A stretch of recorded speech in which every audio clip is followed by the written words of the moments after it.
our next presentation is an exciting presentation, as all of them have been, and it's called Living a Life of Service. And we're very happy to have here from the Shenango Valley in Pennsylvania, near Hermitage and Sharon, Tyler Mitchell. And Tyler's been spending a couple of long years now working with the Knights of Baha'u'llah in that community. And he's going to, again, be speaking Living a Life of Service. Tyler, we're very happy to have you here. Thank you. I'd like to first start off saying that I really I thank everyone for having me today. And living a life of service has been really important to me because especially ever since I found the Baha'i faith, because it's one of the ways to be firm in the covenant is living a life of service. There's several ways that we can, there's a lot of things we can do to teach the faith. And one of those things, for me, what I found personally works for me, is living the life of service, being an example of the faith through our deeds. It's not enough just to speak and say things. We need action. You know, faith without works is dead, as they say in the Christian words. So I did take a trip to Haiti. It was my first mission trip. I really enjoyed it. Going, some expectations I had on the trip was I expected a language barrier, and I expected to learn about the culture and everyone to be very friendly. I have a lot of Haitian friends before going on the mission trip, and all of them are very humble, very kind people. So getting to the point of being in Haiti, when I was in Haiti, the first thing I realized was we got off the airport was a place called Port-au-Prince. And in Port-au-Prince, as we're riding through, it's a giant trash can, basically. Unfortunately, these people have nowhere to throw their garbage. They have nowhere to put it. It would rain, and they're sweeping it into holes in the street. It's very unfortunate to see that. And that was one thing I really didn't expect to see because of how humble and kind these people were, but the conditions they were living in, how they overcame their circumstances. You know, they have a pile of garbage in front of their house, but they're still smiling and happy.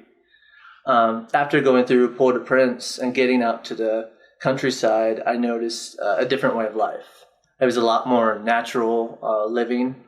People were growing food. The food was in the trees. You know, you walk outside, you can grab something off the trees and eat it. So out there, time is very, very slow. It's not like in our society how everything's very chopped. You got to do this. You got to do that. You got to do this. You have to. Everything there is what I like to call in sync with our natural human nature that God intended us to have. So in Haiti, we are building a learning center through our mission called Haitian Sensation Mission that me and my friend Joseph are working on, and which it corresponds to the Baha'i faith, because me and Joseph both believe that education is key for the people there. If they don't know why they're being repressed and they don't have skills to do things, how else can they make a living for themselves? How else can they take care of themselves? So we're building a learning center there, which we will be hiring teachers through the restaurant to educate the people on automotive, updated medical literature, and just simply having English teachers there as well to help them learn the language. Another thing about the Haitian people that I found interesting as going about is most of them speak at least 4 or 5 different languages, the adults. They want to learn about other cultures and different languages so they can communicate. They actually have a want to communicate. What the contrast between here and our American society is, we don't really, especially me myself, what I learned was I only know one language. Well, 2 languages, if you consider the language of a heart a language. I think love is a universal language, and I think we all understand. But So I only know English. So going there, and I felt almost like a veil between me and especially me and the children at first. But what I also noticed was that the adults, most of them knew how to speak English. They knew how to speak Spanish. They could speak fluid French. Wow. And for me, I'm like, I barely, know just a couple phrases and things to communicate with the people. I think this goes into why we have a need to have a universal language. So thank God for the language of the heart, because I was able to, just through overemphasizing my body structure, body gestures, I'm looking them in the eyes, kind of using body language and things, they were able to understand what I was saying. And I remember one of the children came up to me and they said, why are you so smiley? You smile all the time. And I said, because I love God, and they were like, you love God? I'm like, yeah, I love God. And that's why I smile. Like, don't you get sad? I said, only for a small amount of time. But they understood what I was saying. They knew what I was saying without understanding the words I was saying. So we do have a need for a universal language because so we can speak on more of these topics. I got to speak to some of the Haitian people about their politics and about their spiritual beliefs and those things. One of the main things I was talking to the adults, even the ones that don't believe in God, I would speak to them about, what about the politics? What about another revolution? Because Haiti has had 2 revolutions in the past couple hundred years. Well, actually 3. And now their government is still corrupt to this day. Actually, in the news recently, they had they were barricading the election halls. They had some missionaries not hostage, but they couldn't leave because the streets were so violent. Right by the airport there in Port-au-Prince. So with the demographics of all the problems that are going on there, we need to learn about their culture. And they said the solution to the problem was only God could help us. So they know, even the ones that weren't Christian or affiliated with the churches there, they know they have some concept of God there. But the problem is a main big problem what I notice is they, because of all these missionaries taking place and planting all around Haiti, they all see Jesus as God. Actually, the word God is replaced with Jesus. They say Jesus. That's how they say God. There actually is no actual, from where the churches I got to experience, there was no God is my Lord. It's all Jesus, And there's a big problem with that because when I saw some of the church people, I got to speak to one of the pastors there, and there were some nicely dressed kids in the corner. And I said, wow, I got to meet these kids and speak with them and play soccer with them and things. And I said, wow, these kids are really great, And he tells me, he goes, they dress nice. We look down on people that dress nice, that think too highly. But what the turn of the table was, he said, that doesn't mean their hearts aren't good. So even though that they do believe Jesus is God and stuff, they still have their morals from their culture and their structure to help guide them out of this mess, basically, that they're in religiously. On the flip side of that, most of the economy and the reason why the Haitian people are surviving is because of these churches. They do a lot of work as far as representing and helping bring food, bringing clothing, education. A lot of these churches, these little small places, are doing the main work. The government there is not for... they kind of just leave them alone. The government focuses on the rich part of Haiti and doesn't focus on the poor people, mainly because the rich people never have to come down into the towns, because in Haiti they still have servants. They're not so much slaves, but they're basically indentured servants, which is very sad to see, because had these rich people have to come down into these places, they might actually want to clean it up. And they have the means to clean it up, but they don't because if they did, well, then it would be peaceful, and they don't want that. They kind of want to keep oppressing, and they want these indentured servants. They want these slave type mentality, kind of very much like what we have in America, but we have a longer leash. here in America. There in Haiti, the economic leash is very short in America. At least we have a middle class. In Haiti, there's rich, there's poor. There's no middle there.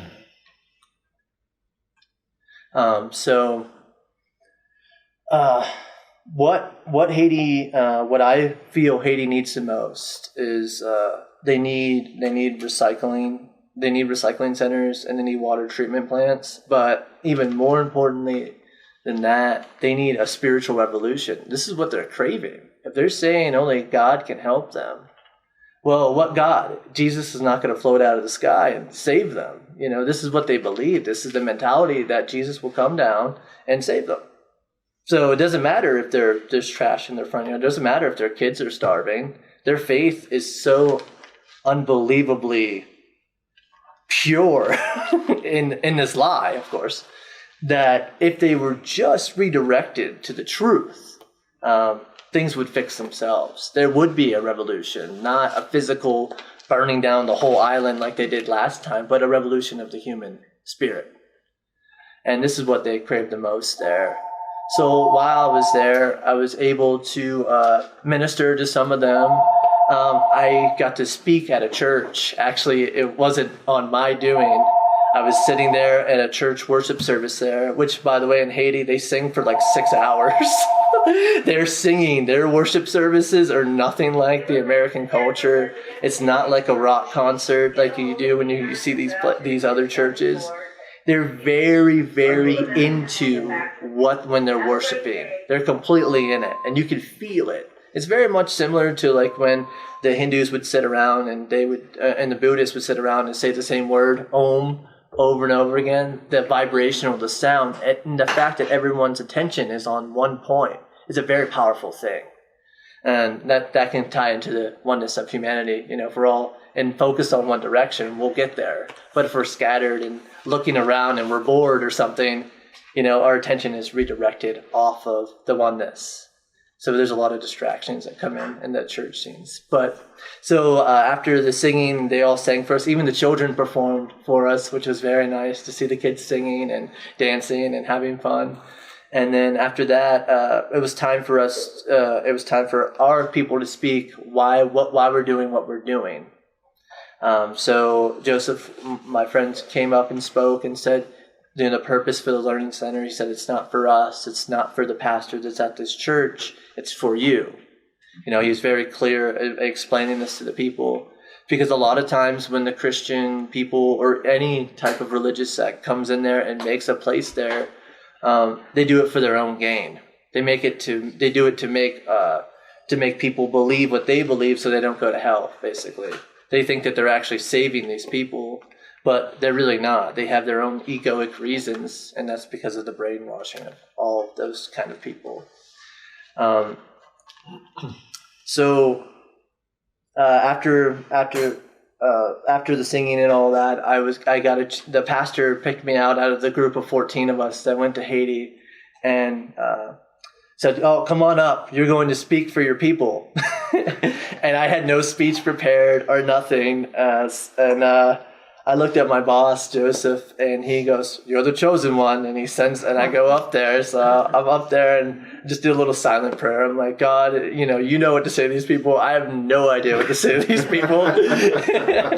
And the coolest thing was the guy who was translating for me, his name was Pastor Imanu. And his name's Emmanuel, so it was kind of cool. So God was with me. That kind of thing. So God has a sense of humor too, So I'm up there, and I asked Pastor Imanu, I said, "What do I do?" He said, "Just pick a verse and just speak." And I said, "Okay, so what better verse than John 3:16? For God so loved the world, He gave His only begotten Son, that thing. And then all of a sudden, stuff just started pouring out. I started talking about unity and diversity. I started speaking on why it's important for us to band together. Just things I didn't touch. These are all Baha'i concepts, unity and diversity. But also these are concepts that the preacher beforehand that got to spoke, he was speaking on these same things. My beard was a little bit bigger, and I had a hat there. And when the Haitian guy was speaking in Creole and giving his lesson, the translator, the one line that he spoke was, Jesus killed the Jews, and he automatically looked right at me. Because I had the big beard and the hat, and I'm like, oh man, so he must have some prejudice towards me, because I look Jewish. We all know that's not true, anyways. So I spoke on Unity Diversity, and after the talk was over, I got to lead the worship with the Haitian band behind me and things, and I sang appropriate songs that were more on the lines of like Jesus isn't God, but more on the lines of like we should just worship God and be happy. Those kind of type of songs.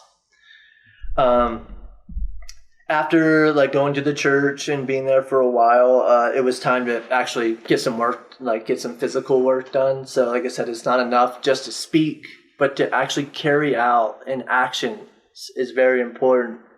So after the speech, we went right to work.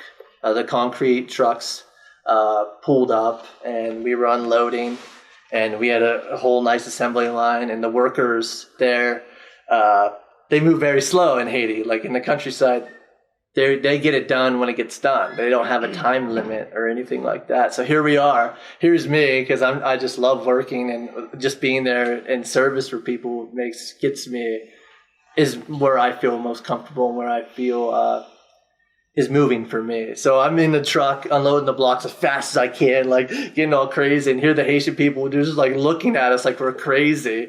And every block we're moving, we're like, block, block, block. And here's the Haitian people like, these people are nuts, But my friend Ron made a good point about when you're doing things in service. First of all, you don't notice time and space, and you forget about yourself when you're doing an act of service. So you don't think about the physical pain of moving the blocks because you're focused on the end result.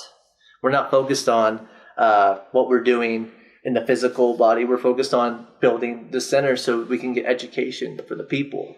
That's the goal, to educate mankind. So relating this to the Baha'i faith is what I'm working on, and what I spend most of my time working on is how to forget about myself, how to be selfless, how to just not worry about me. Because when we make it about ourselves, all of a sudden it's not, there's a lot of raised questions. There's a lot of things that happen, and sometimes ego involved in all those type of things. But when we're solely focused on others, we are given the strength to accomplish the goal because we don't see ourselves. We don't see the physical pain. Like Jesus on the cross, I wouldn't see he would experience any pain.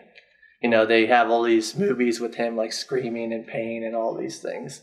If I was Jesus in that situation, I would be more than welcome and glad to go on the cross for the people, especially if it was for a just cause.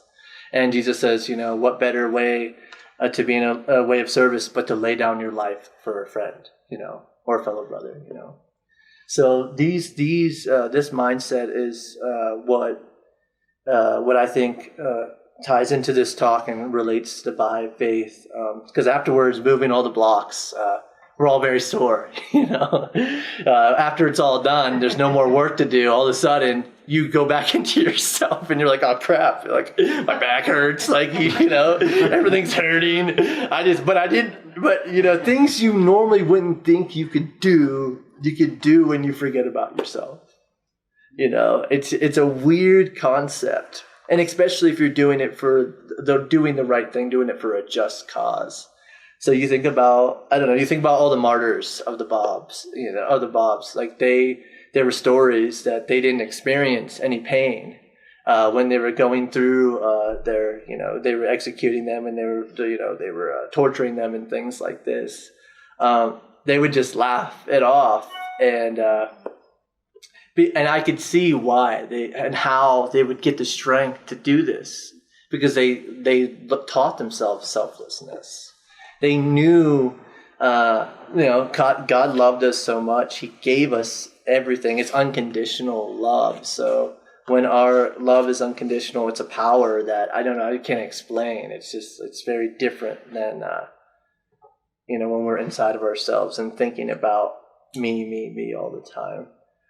So after we after we did the building and stuff, it was time to play soccer. After all the work was done and we were sore, I decided, why not play soccer? There's a big group of kids playing, and it was fun. We had a good time, and the kids had a lot of respect for me because there was this one game you play. Everyone lines up in a circle. It's like monkey in the middle. But if they kick the ball between your legs and when you're trying to chase it, you're in for 2 more times. Well, it just so happens that I was not very good at soccer, so I ended up staying in the circle for 14 more times in the blazing hot sun after moving all this block. So then when I was playing soccer, I just decided to forget about myself. Because this is the only way I'm going to even finish this. If I was inside of myself, all of a sudden, exhaustion, I'd be tired, That's the only way we can accomplish things is when we focus on one thing. That goes back to the oneness of humanity. Focusing on one point, and then everyone going towards that one point, which we all are. And no matter what, I think everyone's being led to Baha'u'llah on every different level. There's a lot of people that I speak to, being in a Christian demographic, that they are being led there. And we as Baha'i teachers are either a stepping stone, like we just mentioned the word Baha'i, and then something can trigger them later on, So we have to realize that that's also an act of service, is teaching, and just even mentioning the word Baha'i anywhere you go. So playing soccer, I finally got out, focused on the ball. I finally got out, and all these kids were just amazed that I did it, because normally I watched some other games beforehand. Everyone quit at 5 when they were self-defeated. They were defeated. But here's me 14 times, an American guy running around, eats too much rum cake and stuff, and running around. And by the way, it's hard to remember God when you're thinking about rum cake, acknowledge him in all thy ways. So you have to remember, even before, because we have a thought, it's rum cake. Instantly you forget about God, unless God is the rum cake. And then anyways, so. Spiritual food. Okay. So anyways, so I got out, I'm sitting there, I'm sweating, and all the kids are like, wow, this guy's really cool. So they decided arm wrestling competition. So here's all these buff, Asian guys, sitting with their motorcycles over there doing arm wrestling. There's this guy named TJ who was with us, and they called him John Cena, which is a pro wrestler, very buff pro wrestler. And they watch American television. Actually, how they do it is one person, they all chip in for the cable, and they all go in one person's house and pile like sardines to watch soccer. They love soccer, pro wrestling, and they love watching soap operas. So there's a problem with this. They don't have educational television programming that is accessible to these children. So these children know more about Michael Jackson, especially the ones that don't have the church. They know more about Michael Jackson than they do anything. I could sing any Michael Jackson song with any of the children and they knew it. All the dance moves, they knew it.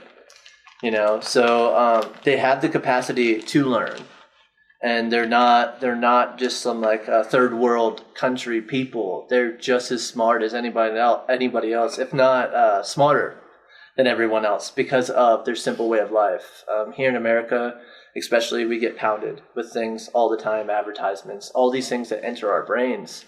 There in Haiti, in the countryside, the only indoctrination you have is if you literally go walk to the television and go watch it if you want to.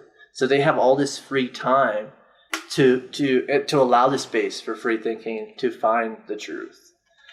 So that's another thing that I learned, that maybe if they had some educational programming on television that was available to them, that would be really good on that aspect. So there was a couple times in Haiti where one of my favorite times in Haiti was waking up at 5:30 in the morning and everyone's singing. If one thing that we don't practice, even the modern day Christians, they just sing on Sundays, or sing when the radio is playing or something like that. But these people, they have radio and stuff, but they just sing acoustically, very much like the Christians of old probably would. And so every morning at 5:30, you hear singing coming from the bottom of the mountains. We were stayed up a little bit on the mountainside there. And you would hear singing. When the ladies were cooking in the kitchen, you hear singing. Before you go to bed at night, they're singing. So they are just a very joyful people, even though they have nothing. And for me, seeing this, and this is relatable to me because I very much grew up with not much of anything. And now I decided, after observing all of this, it's better off. You're better off having nothing than having a lot of things. The more stuff you have, the more clutter. So this is even in our minds. The more stuff we take in our minds, and it's not sorted, the more clutter we have.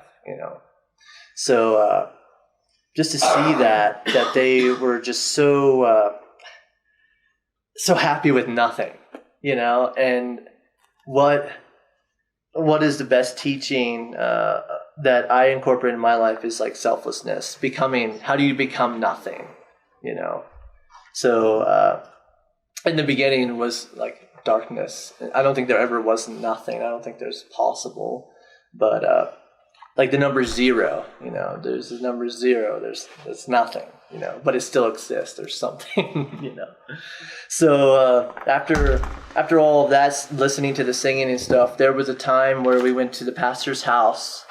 The pastor's house there was very immaculate. A lot of these pastors in Haiti have nice houses, which would be okay if they used it to orphan the poor. But a lot of these pastors aren't doing that. Actually, they're taking the money from the churches and they're using it for their own gain. And the church gets the scrap of what's left over, because you have to give them something, or they'll be suspicious, So the pastor that we worked specifically, even though he had a nice home, I found that he did adopt some children. He had adopted some children. Actually, he had adopted an adult with a dwarf syndrome. So he met him at one of his talks at a church, and he just adopted him.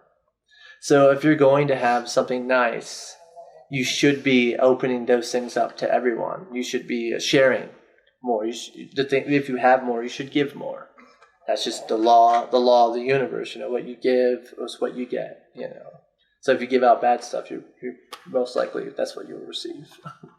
So being there, and we had a nice display of food and everything, and everyone was talking. And after that, we decided to lead worship, singing. And the pastor, again, picked me out. He's like, "You're going to learn a Creole worship song." And I'm like, he's just very big. You're going to learn Creole worship song. Okay, I'll learn a song, So we're singing. I learned a Creole worship song, which was really cool. After that, we're all sitting in the stairwell. And one word that's universal in pretty much every language that I found is the word hallelujah. It's pretty much universal in every language. Everyone knows the word hallelujah. So we decided that would be a great song, a great word to sing in different octaves and different different frequencies and stuff. And everyone lined up on the stairwell. There was 40 of us of the pastor's whole family, some of his adopted children, and us all blended in on the stairwell there. And the choice of word was hallelujah. So we just sang hallelujahs for like 25 minutes. And it was all different octaves, all different. It was just a beautiful sound. And the best part was the stairway was like concealed. So there's only one way the sound could escape. So that's going back to the whole oneness and focused on one thing. There's only one outlet the sound could escape from. And it went out into the city all over. And it was loud. I mean, there was times where because when you get that vibrational state and all those people are focused on one thing, you experience different bodily sensations, nervous system, and things will start tingling and all kinds. People will sometimes, the energy is too much. They will start to move a little bit. It's too much for them to handle. So we got to experience some of this in the time of the stairwell.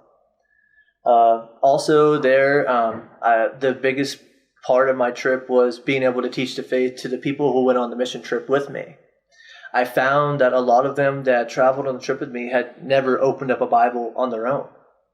They always looked to the clergy to give them the answers for everything. So I just happened to have a Bible with me, and I showed them some things to just make them think a little bit. So I was able to open up some doors and inspire people to look, to investigate the truth for themselves, and explain to them why I feel that Jesus, being God, actually separates the people. And they're like, well, Tyler, why do you think that? I'm like, because if they say, Jesus is the only way, how do people find God before Jesus? This is a question that I give a lot of Christians, because a lot of them, if they can't even get past that, then you really can't do much for them. If they don't even give you an answer, I stump a lot of them like that.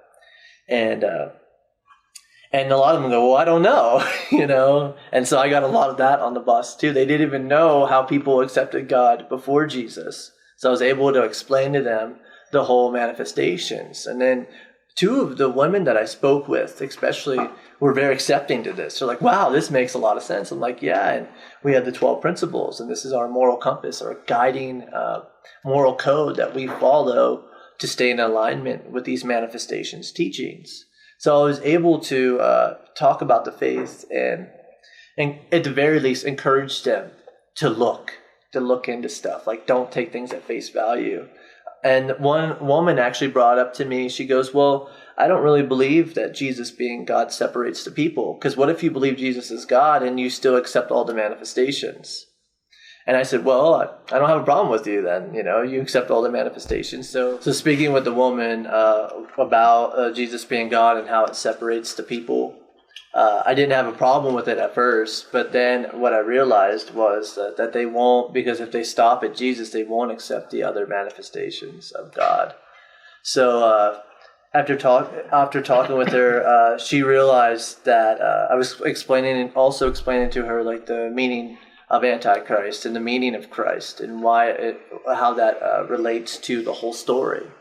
So at the very least, I inspired her to look into the Bible, and she's done that ever since. So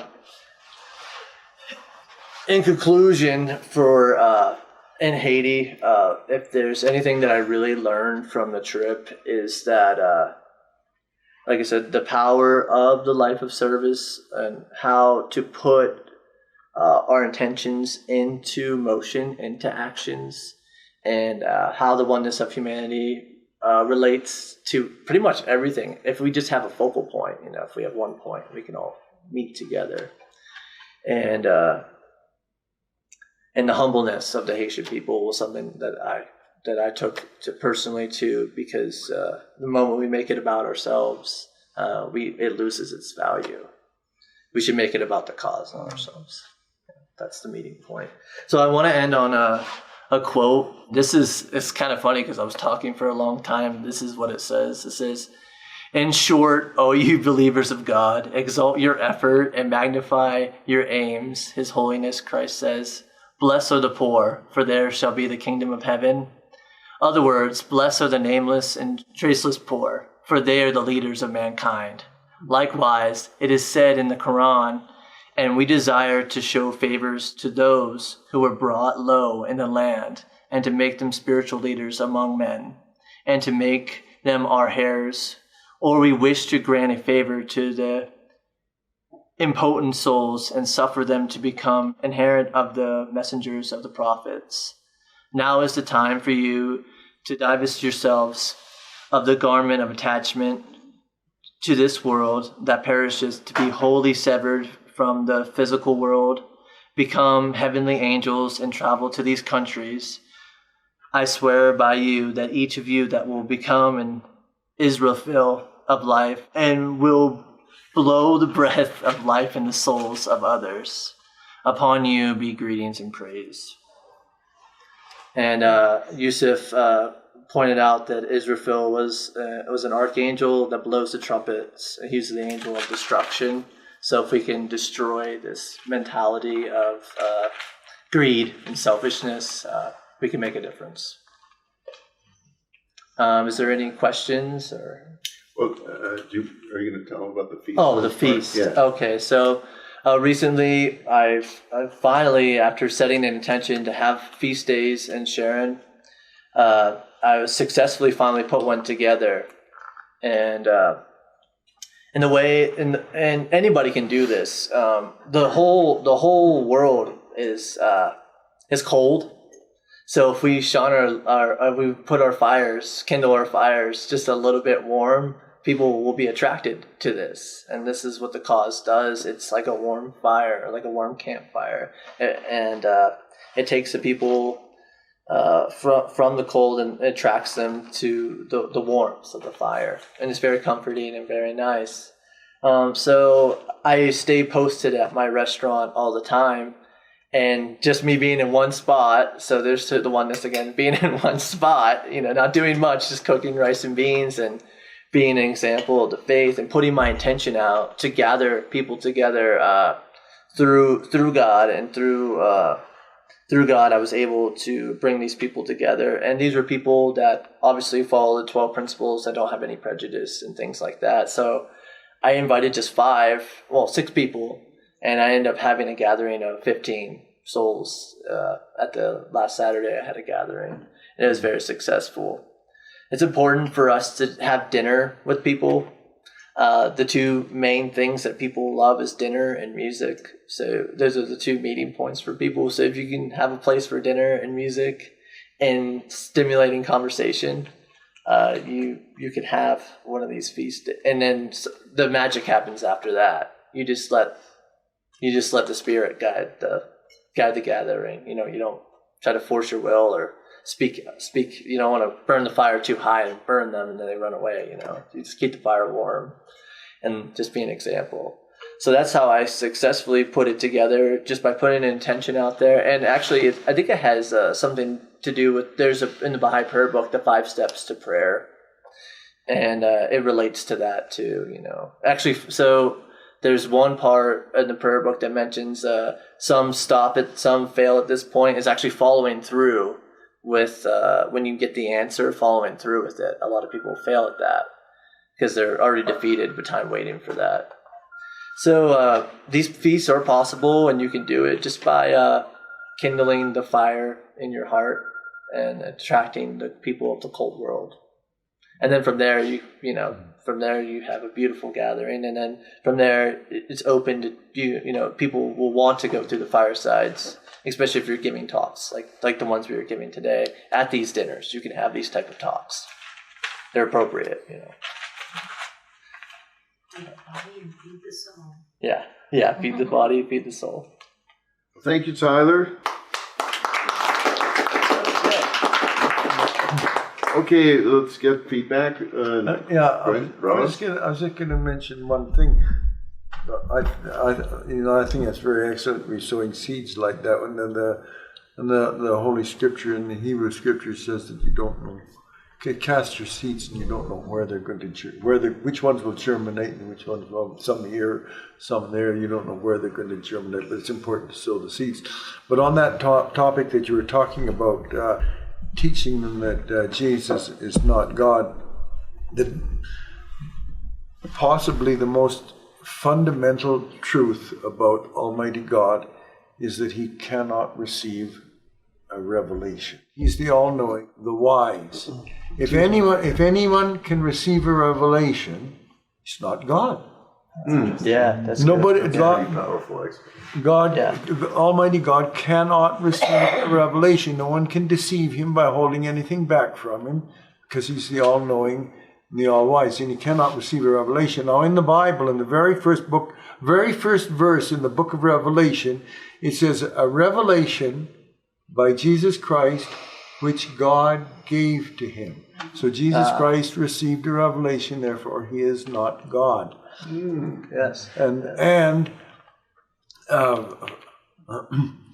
furthermore, he received that revelation when he was ascended to the heavens after he was crucified or impaled.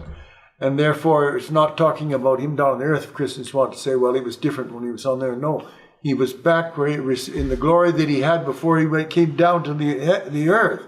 He was already in the heavens. And it says a revelation which Jesus Christ, of Jesus Christ, which God gave to him. He's not God. Yeah, thanks for sharing that. I didn't even. Yeah. The first verse of the Apocalypse, the Revelation. Yeah. Nefertiri? I just thought it also might be helpful to, I really like your description of what you experienced when you went into Haiti with the garbage and then the concentration of wealth and the separation of the people at the top versus the people in the rural areas. And sometimes it's helpful to place the context of a particular nation situation within the history that it dealt with. And Haiti is actually a very special nation because of, well, first Columbus landed there in 1492, and then the French came there in the 1600s. And one of the most profound things that I learned when studying the history of civilizations is that a lot of these nations that we call third world or underdeveloped, they are not like that just because they were kind of lazy and sitting around, right? That's not why they are like that. They are like that specifically because of the Western power blocks setting up colonial ties upon them, restructuring their nations so that they can get export commodities for the global market. And this has been happening in Haiti for hundreds of years. A lot of the garbage that you see when you go there is a direct result of America shipping its garbage to Haiti. And this happens in China and many other nations. And so the situation of the people there and how beautiful and spiritual are, these are fighting, strong people that drove the French out of their borders, right? But they were the indigenous people there were almost completely exterminated during these hundreds of years of colonial conquest. And Haiti is not unique to this. This has happened to many nations. Another thing that took place in these countries is that the Western powers, since they wanted the commodities, the mangoes, the coffee, the chocolate, all those wonderful things that we love to eat over here, right? They set up infrastructure to export those goods, and they got people to support that export-oriented infrastructure. And so those people at the top, that's those people. Those are the people that were like essentially put in place for that purpose. And this like power structure that you're seeing, and you're seeing it on the ground, right? That's one of the things that is so important that comes to an end completely. Yeah. So I just wanted to kind of put that in there because one of the things that I'm very concerned about is like, there's a common idea that like, well, the West is so smart. They're the ones that worked really hard, and all these other countries were the lazy ones, and we've got to like get Jesus into their borders, right? That entire paradigm is all a lie. And so if we can really understand the history of what we're dealing with and how like not only the Western powers and the economic system and Christianity in its corrupted form has been imported in order to legitimize what's happening economically there, that's really important. And I think that'll help us understand why you're seeing some of the specific things that you're seeing on the ground there. But thank you so much. Yeah, that was wonderful. That was actually one of the points I wanted to make. I didn't even get into the history of the corruption because I ended up talking for a while. Fine. But I'm glad that you said that because that was actually part of my notes explaining the whole why revolution, why suppression, and what they've why been fighting against this whole time, and why they're so beautiful and spiritual. And So I thank you for saying that. That was one thing I didn't get to present and say. So thank you. Well, thank you so much for presenting. More feedback for Tyler? Anyone? I really liked your description of the process that you go through to introduce people to the faith, the warmth, the food, the music. Yeah. But not too hot. Yeah, not too hot. For beginners, here you can burn anybody. For beginners, is that here you guys can burn me as much as you want. You know? I'm not going away. The flame here. Yeah, the flames get a little higher. Just to keep you warm, that's all. I know. So I'd like to piggyback on Reg's comment. This victory that Tyler's had with the 19-day feast is monumental. One of the last forums we had in Missoula before Doc passed on in the gathering in 1996 is he said, how come there's so many Sansgardian Baha'is? And then somebody raises their hand and, he says, well, they only teach the 12 principles. They don't even have the same 12. They just teach their 12 principle Baha'is. And then he said, well, that's what we should be doing. But for 20 years, he'd been teaching us the covenant and the technical information of the Will and Testament. And we were learning to teach the firesides, and we would take people through the firesides. And when they finished the firesides, which can be arduous, some people could take a year to go through them, then we would invite them to these feasts. So all of a sudden, he did a 180 in his last forums to us, or the very last forum, and he said, this is what we need to do, is just, now that we're knowledgeable, just let all that be and promote these core values of the oneness of humanity and the 12 principles. So since 1996, all the way until 2018, this hasn't happened until this person here met 5 people that saw one of these cards and said, wow, this is what I already believe. And he invites them over to his house just because they accepted the 12 principles. They didn't have to get baptized. They don't have to get circumcised. They don't have to get indoctrinated. They don't. There's no money. There's nothing to join. And he says, come on over. We're going to have a unity feast. And then they invited all these other people who obviously were in on the spirit. And now was 14. So this is a monumental achievement in the history of teaching the Baha'i faith since 1963. This hasn't happened. And so we can all get in on this act. And like you were saying, that they feel the warmth of this. They immediately see the principles and say, I accept this. And then we say, well, we're having a feast. Come over and bring all your family and your friends. So now we're having these giant feasts that are starting to take place. They want to go through the firesides after that or do a deepenings. Well, we have all that available. Yeah. No pressure. Yeah. And what I picked up from your talk was it's like being the feast that you're providing. I got a glimpse. It would be like the timeless space in the country of Haiti outside of the city where people can unwind and relax and be themselves and be in the haven of the spirit. Yeah, no judgment, no prejudice. So do you have some final words you'd like to tell the guests that are watching internationally? Just before doing that, can I just add something, please? Yes. Yusuf, there's some feedback. Thank you. While I was listening to you, Tyler, I just remembered a story in the life of the Prophet Muhammad. And it's so amazing because, I didn't actually think about it. I didn't actually think about it that seriously until I heard your speech. So you actually reminded me of that story. So when Muhammad actually began his mission, one of the earliest things that he did was that he invited all his relatives to a feast. So he had a cousin who was a very young lad called Ali. He asked him to prepare a feast, a big meal. And he invited over all his uncles, all his relatives to the feast. And once they'd eaten, Muhammad was actually planning to speak to them, after they'd eaten. But they saw some sort of miracle because the food was, I think, so less, but it was sufficient for the whole group, of so many people. So, as soon as Muhammad had begun to speak, he was just about to speak, somebody actually suggested that, he's actually bewitching us, or something like this. So they all ran away, leaving Muhammad alone, Muhammad and Ali. So what Muhammad did was he redid it. So he asked Ali to prepare another feast. And then he invited them all over again. So this time, when they came, they all ate, once they were satisfied. Then Muhammad told them.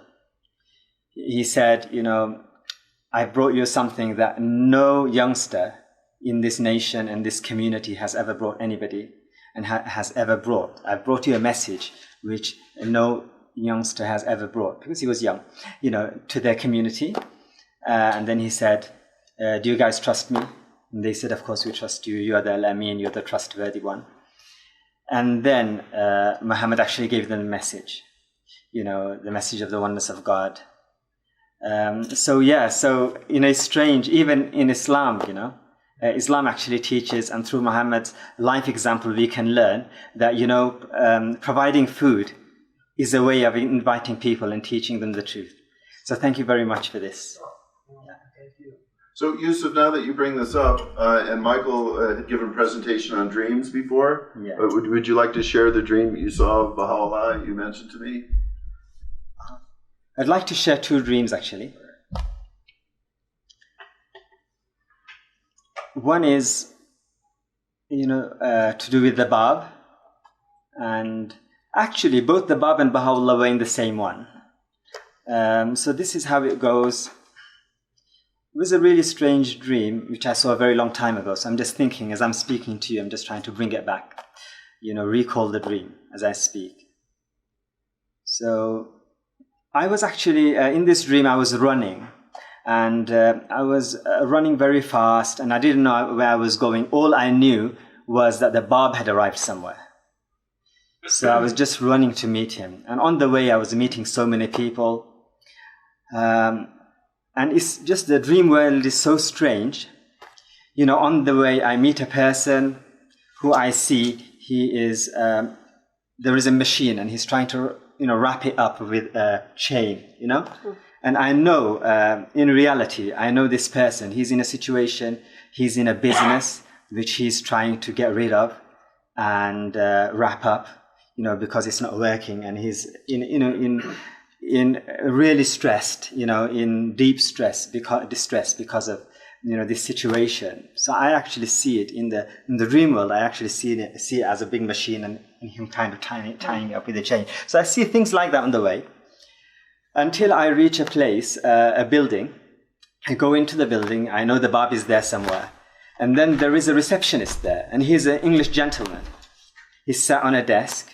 So I ask him which room is the Bab in, because I want to meet the Bab. So I think there are a few rooms, surrounding the place, the reception desk. And he says, he tells me the room number. He says he's in that room, so you can go and meet him. So as I walk up to the room, all of a sudden I see some people walking out of the room. And I hear them, speaking to themselves, among themselves. And they're saying, the Bab has actually left, on bus number 7. So I become so emotional. And I know these people, I can see they're Persians. And they speak in the Persian language, And I become so emotional because I've missed the Bab. I can't meet him. So I begin to cry and, sob. And, I'm really, really distressed. I'm just like weeping and weeping. And these people come around to me, and I can see them coming towards me. And they're all dressed like in Iranian or Muslim attire. They have their robes and they have their caps, like the Bab's disciples. And they come towards me and they start comforting me. So, and then they are speaking with one another in the Persian language. And I can hear, later on, I think took a course in Persian. But at that time, I didn't know Persian. But I could still understand them. This is why, the dream world is so strange. They're speaking a different language, but I can still understand what they're saying. So what they're saying to one another, this person, is so distressed because he hasn't been able to meet the Bab. And then they say, never mind, God will actually make some sort of means for him, and, on the day of resurrection. And they're saying various things among themselves. And then one person from among the group who is dressed in, light yellow. He's got a robe which is light yellow color, and he has a nice cap, and he's got a beautiful smile on his face, and very radiant, And I see him smiling at me and walking towards me. And then he comes, and then he embraces me, and then I could even feel his bones. He's very skinny and very, bony. So I mean, when he embraces me, I could almost even after I wake up later, I could still feel, kind of his, the impact of his embracing me. So he comes up to me and he gives me a nice hug. And then what I do is, and then while they're walking away, I start walking with them. And as I follow them around, suddenly they are going towards a tunnel. And it looks like they're going to disappear underground. They're going to, they're kind of going to another dimension. I try to follow them. And then one of them tells me, no, you can't come any further. And they say, God, hopefully God will make some means for you on the day of resurrection, but this is where we have to depart. So, and then I kind of move away from, and then I come back basically into the normal dimension. So what happened was, after having this dream, I wake up and I'm so glad. Although I haven't met the Bab, I've met his disciples, and especially this person I've met, It's so inspiring and it's so amazing. So what I did was, I normally just prostrate myself. If I see something like that, I just go onto the floor and prostrate myself. So I prostrated myself. On the same day, what happens is, I have a friend, a very good friend, who is a Baha'i, who's firm in the covenant, who lives in my area. Neal has met him. And Neal also said he's a spiritual giant. And I'll tell you what happens is, during my dream, I kind of somehow feel that this person who I've seen is one of the disciples of the Bab, who is the second disciple to accept the Bab. He's known as Mullah Ali Bastami. And he is the person who was the first person to suffer punishment, because of the Baha'i faith. So what happens is, I had the impression that this was the person I'd met in the dream. And then later, when I wake up, I see, I come out of my house, and all of a sudden I see somebody coming towards me. And it's my friend. And he has the same smile on his face. And he comes and embraces me. And immediately I remember Neal telling me, when he came to the UK, that happened before. When Neal came to the UK in 2010, he had told me about this friend of mine, that he is basically the return of Mullah Ali Bastami. So it all kind of adds up, and I'm just so amazed. So this was the dream. But later on, what happens, somewhere in the dream, what I see is I'm traveling through an African country, and and there is a caravan traveling. And in that caravan, I know, I think somewhere, Baha'u'llah is there somewhere, either in the caravan and somewhere around it. And then the caravan stops somewhere near a grocery. And all of a sudden, I see Baha'u'llah popping out of the grocery. And I've seen him in pictures, but he's slightly taller and slightly more slim, and he's popping out of the grocery. So, so this was the dream, really. So on the way up, Yusuf told me this dream, and he says, why do you think, what's the interpretation of the dream? Why do different people keep seeing Baha'u'llah coming out of a grocery store? And then earlier, Michael had sent me some stuff from the writings. He had gotten in one of his dreams this word food. And I didn't know what to say. So then last night, when we were cooking dinner, Dieter says, what did you tell me about the best thing you liked about all this? Oh, it's the food. It's the food. And I was like, I immediately realized, then I went and told Yusuf, I said, now we know why Baha'u'llah is always coming out of a grocery store. It's this food. And that people are starving. And a lot of diseases are deficiency. Like we don't have lack of vitamin C, we get scurvy in our teeth. We don't have vitamin B, we get rickets. We don't have enough water, we're dehydrated. And we're malnourished. And the light bulb went on when Tyler just had told me about the feast thing yesterday. And this is what's going on here. And we don't want to convert anybody.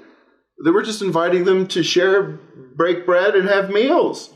And they already have a God concept. The Haitians must have some word in some native language that just means the one true invisible God. And people have a word for this in all of their different indigenous cultures. Well, thank you for sharing the grocery dream. I think that kind of, we're actually going to take a little break now, but before our next talk. So Tyler, why don't you wrap all this up for us, and for the audience, watching online, and say some words, or we close with a prayer too, whatever you like, and then we'll take a short break before our next presentation. Oh, I remember what I was going to tell you. I didn't happen to say this guy was the return of Ali Bastami or something like this just because we're into ego trips. This man was beaten mercilessly when he came under the provisions of the covenant. Before we went to England, he was whipped and bastonado or whatever they did to him. And when I heard this, I was just so affected by this. And I said, this is what happened to Ali Bastami. He was the first one beaten. So for the twin manifestations of the Bab and Baha'u'llah, which represent the letters B and H of the Most Great Name, Ali Bastami has this exalted station of this honor from another point of view. And for the twin establishers of the faith, of the Joshua and Zerubbabel, Dr. Jensen, and the man whose name is the branch, it happened to be this person. So when I heard this, I immediately became very sad and distraught. And then instead of spiraling down into grief, like Baha'u'llah says, grieve not, while I was spiraling down, like, in my Sopwith Camel airplane spinning out of control, fighting the Red Baron or whatever. That's a Snoopy joke. But anyway, while that was going on, I was like, well, I'm not going to crash and burn on this. There must be some way out. Right before I hit the ground, my feelings were like, when it took back off, I was like, wait a minute. This person has a gift from the spirit world of Ali Bastami. And then he actually has a meeting with the actual Ali Bastami, and then wakes up and the man's in front of his house with the same smile. Wow. The confirmations. So not interpretations, right? Yeah. Okay. Can you talk about the grocery store near your house called the Golden Dawn? What? I don't remember. You told me once over the phone that there was a grocery store near your house and it was called the Golden Dawn. And I thought that was a wonderful sign. Of course, Baha'u'llah would walk out of the grocery store called the Golden Dawn in your local neighborhood. I don't remember. Yeah, we don't know. That was me. Okay. Oh, that was him? We were talking about the Hermetic Order of the Golden Dawn. Yeah, so we're not sure if Baha'u'llah shops at the Golden Dawn. I don't know what grocery he saw there. But just now that you bring this up, I would like to point out that the founders of the Golden Dawn knew all about Baha'u'llah and Abdu'l-Baha. And in the minutes of their meetings, Arthur Edward Waite says that they ask him, where's Dr. Falcon? And he says, well, he's not here now. He's on a mission to see Abdu'l-Baha in Haifa. And Abdu'l-Baha, of course, met Annie Besant in London and so forth. So we have to realize, like in the Quran, it says, say not to everyone that thou meetest on the street, thou art not a believer. That we have people, Baha just means people of the light. And Abdu'l-Baha says a person can, I've never heard the word Baha'i and be a person of the light. So they were asking us, well, how can the whole world be Baha'i, by the end of the century? Well, when that 9/11 happened, everywhere I go, people tell me about the oneness of humanity. So let's, Tyler, do a closing prayer, and then we'll take another break. O divine providence, this assemblage is composed of thy friends who are attracted to thy beauty and are set ablaze by the fire of thy love. Turn these souls into heavenly angels, resuscitate them through the breath of thy Holy Spirit. Grant them eloquent tongues and resolute hearts. Bestow upon them heavenly power and merciful susceptibilities. Cause them to become the promulgators of the oneness of humanity and the cause of love and concord in the world of humanity, so that the perilous darkness of ignorant prejudice may vanish to the light of the Sun of Truth.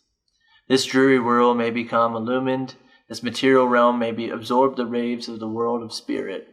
These different colors may merge into one color, and the melody of praise may rise to the kingdom of thy sanctity. Verily thou art the omnipotent and the almighty.